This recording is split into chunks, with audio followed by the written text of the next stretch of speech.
Quand un particulier achète un bien immobilier pour son usage personnel, la loi le protège en lui accordant deux droits. Premièrement, après la signature d'un avant-contrat, que ce soit une promesse unilatérale ou un compromis, l'acquéreur dispose d'un délai de rétractation de 10 jours.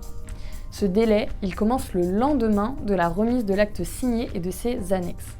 Si aucun avant-contrat n'est signé, ce droit de rétractation il est valable pendant les 10 jours qui viennent avant la signature de l'acte définitif chez le notaire. Deuxièmement, l'acquéreur non professionnel a le droit de faire annuler la vente s'il n'obtient pas de prêt. C'est un droit automatique, sauf s'il y renonce par un écrit de sa main annexé à l'avant-contrat.